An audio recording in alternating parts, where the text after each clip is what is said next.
కన్యవారికి గనక చూసుకున్నట్లయితే మీ యొక్క లగ్నం నుంచి ఏకాదశ స్థానంలో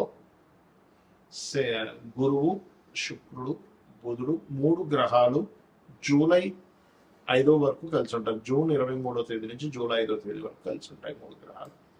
అదేవిధంగా 12లో కేతువు, సప్తమ స్థానంలో శని, అష్టమంలో ఉండే కుజుడు 21వ తేదీకి మారిపోతున్నాడు చెప్పాలంటే. అంటే భాగ్యస్థానంలో కుజుడు, మరియు అదేవిధంగా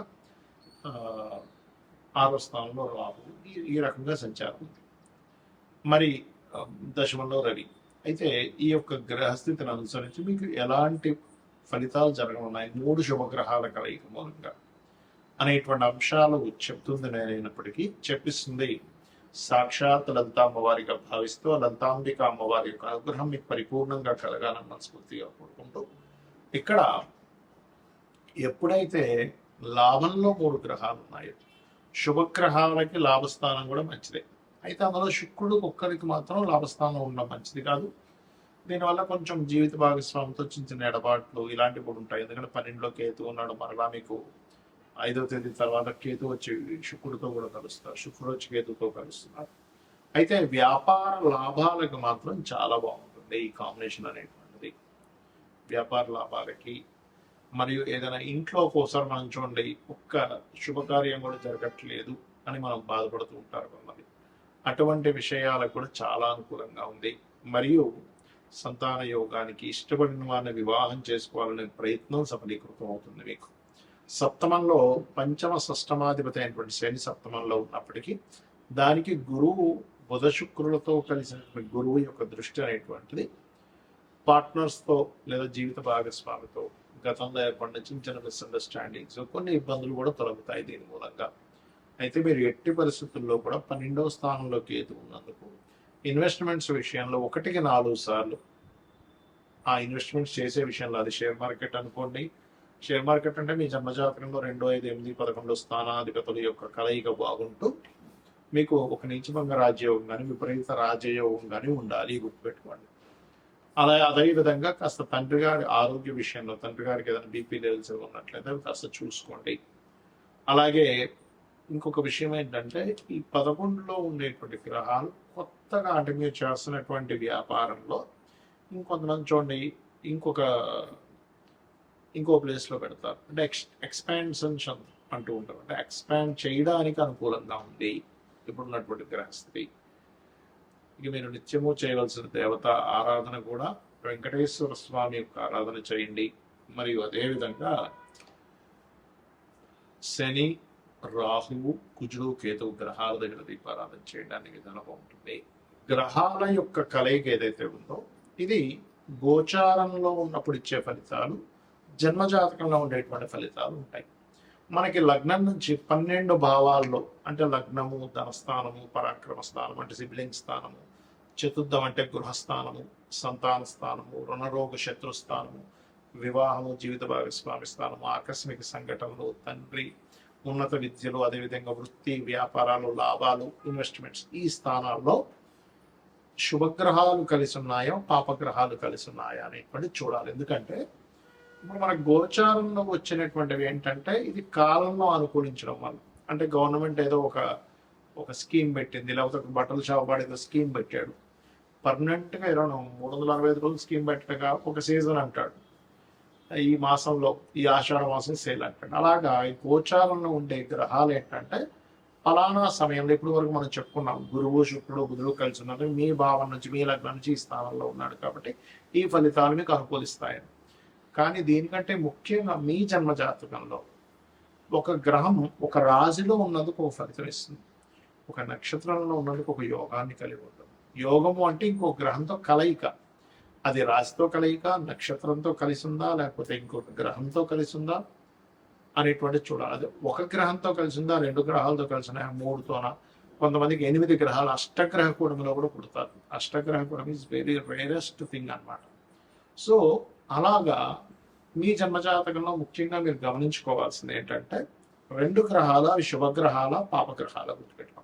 ఈ శుభగ్రహాలు అంటే ఏమిటి? శుభ ఫలితాలు ఇచ్చే గ్రహాలు, పాప ఫలితాలు ఇచ్చే గ్రహాలు, క్రూర గ్రహాలు శుభగ్రహాలు అంటాం. ఇవి అన్నీ కూడా ఒక్కొక్క స్థానాల్లో ఉన్నప్పుడు ఒక్కొక్క ఫలితాలు ఇస్తాయి. ఎలాగా అంటే అప్పుడు శుభగ్రహాలు అంటే ఏమిటి? గురువు, శుక్రుడు, బుధుడు, పూర్ణచంద్రుడు. ఓకే, ఈ 4 కూడా చక్కటి శుభగ్రహాలు. మరి పాప ఫలితాలు ఇచ్చే గ్రహాలు ఏంటంటే ఇందులో వల్ల అర్ధపాపి ఉంటారు. ఎవరు? రవి అర్ధపాపి, పూర్ణపాపి కాదు. అదేవిధంగా క్షీణచంద్రుడు పాప అవుతాడు, పూర్ణచంద్రుడు శుభుడు అవుతాడు. అలాగే పాడైపోయినటువంటి గ్రహం ఏదైనా పాప అవుతుంది. అంటే ఏంటి? నీచంలో ఉంది, పాపగ్రహాల మధ్య ఉంది, అది శుభగ్రహం కూడా పాప ఫలితాలు ఇస్తుంది. అయితే అందులో ప్రధానంగా మనం తీసుకోవాల్సింది రాహువు, కేతువు, శని, కుజ. ఈ 4 ప్రధానంగా పాపగ్రహాలు. రవి అర్ధపాపి అవుతూ ఉంటాడు. సిచ్యువేషన్స్ బట్టి గ్రహాలు మారిపోతుంటాయి. అయితే ఇక్కడ మీరు అర్థం చేసుకోవాల్సింది, శుభగ్రహాలు మీకు కంప్లీట్గా మీ యొక్క లగ్నం నుంచి, లగ్నంలో కానీ, ధనస్థానం అంటే 2వ స్థానంలో కానీ, 4లో కానీ, 5లో కానీ, 7వ భావంలో కానీ, అదేవిధంగా మీకు లాభభావంలో కానీ శుభగ్రహాలు కలయిక మంచి ఫలితాలను ఇస్తుంది. గుర్తుపెట్టుకోండి. దీంతో పాటు పోర్ట్ఫోలియో కూడా చూడాలి. మరి క్రూర గ్రహాలు ఏమిటంటే ఇవి కూడా మంచి ఫలితాలు ఇస్తాయి. ఎక్కడ ఇస్తాయని చెప్తాను. 3వ భావంలో అంటే పరాక్రమం. మీకు ధైర్యంగా ఒక పని చేయాలంటే క్రూర గ్రహాలు కలయిక ఉండాలి. అంటే ఏమిటేమిటి? రవి కుజులు కావచ్చు, శని కుజులు కావచ్చు, అదేవిధంగా మనకి కుజుడు రాహువు కావచ్చు, కుజుడు రవి కావచ్చు.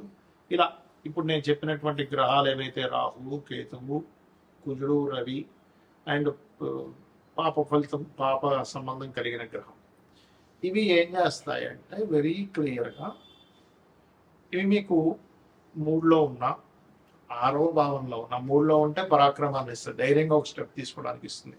6వ భావంలో ఉంటే శత్రువు నిలబడలేడు మీ ముందు. గుర్తుపెట్టుకోండి. 6లో కుజుడున్న జాతకుడు చూడండి, ఈ శత్రువు మీ ముందు నిలబడలేడు. శత్రువు నాశనము అంటుంది శాస్త్రం. అదేవిధంగా 6వ స్థానంలో అధిక గ్రహాలు. ఇంకొక ఇబ్బంది కూడా ఉంది. ఏమిటది అంటే కొంచెం ఎక్కువ కర్మలు పెండింగ్ ఉన్నాయి, కొంచెం ఎక్కువ పోరాటం ఉంటుంది లైఫ్లో పాపగ్రహాలు ఉన్నప్పుడు.